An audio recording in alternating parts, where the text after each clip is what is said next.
everybody. Hey, is anyone here single? Clap if you're single. Oh, my people.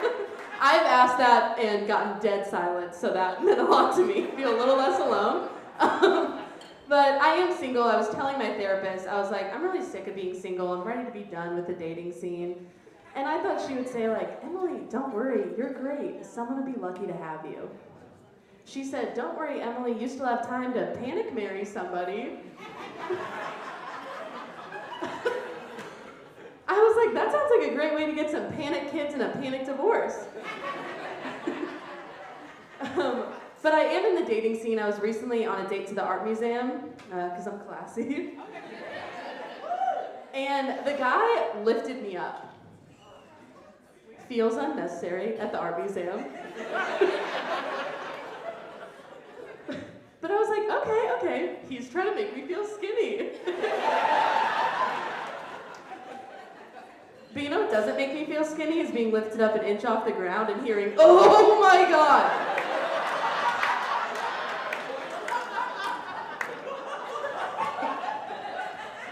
It didn't do it for me, I'm gonna be honest. I also recently finished up my student teaching, so give it up for me. Thank you. I know. I'm a hero and a survivor. But there's all these inspirational posters all over the school, and one of them says the best way to do something is to do it.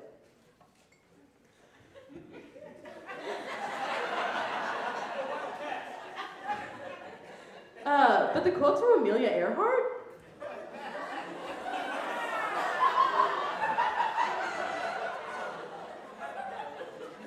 Kind of feel like she didn't do it.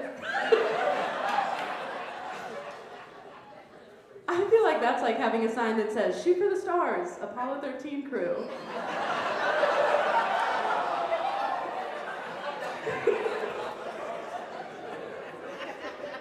If you didn't like that one, you're not gonna like the next one, I'm just gonna be honest. Or like a sign saying, you don't have to hide who you are, Anne Frank.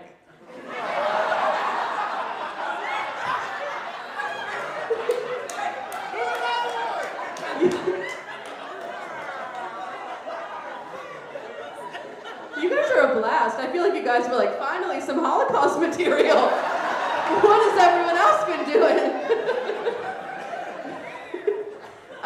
But yeah, I am a teacher. So I craft sometimes. Anyone here into crafting? Okay, yeah. Some of you guys are like, fuck craft, we're at a comedy show. And I like that energy. But I was at Michael's recently, and I needed a plain apron. I couldn't find one, so I asked a worker, and he takes me to the bags and walks away. And I was like, hey, sir, these aren't aprons, these are bags. And he just looks at the bags, looks back at me, and he goes, ugh, this is why I gotta take care of my diabetes.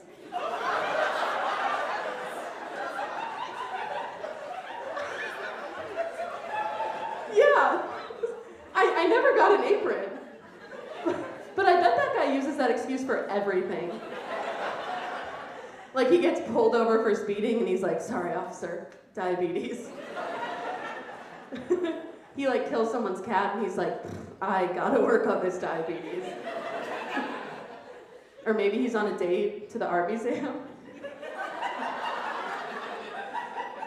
And he lifts someone up and people are like, that's kind of weird. And he's like, hey, that was the diabetes.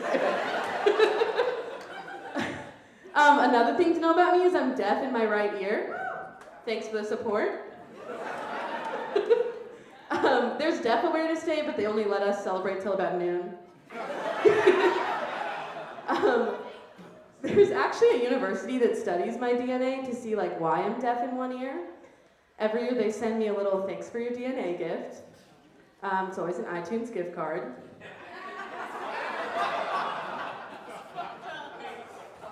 Feels like a bit of a slap in the face.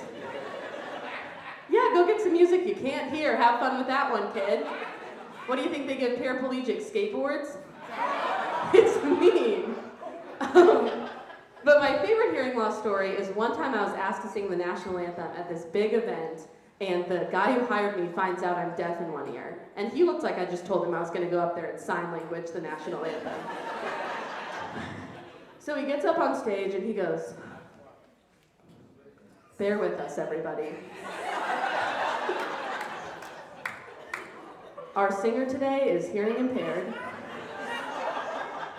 So just bear with us. And we'll see how this goes.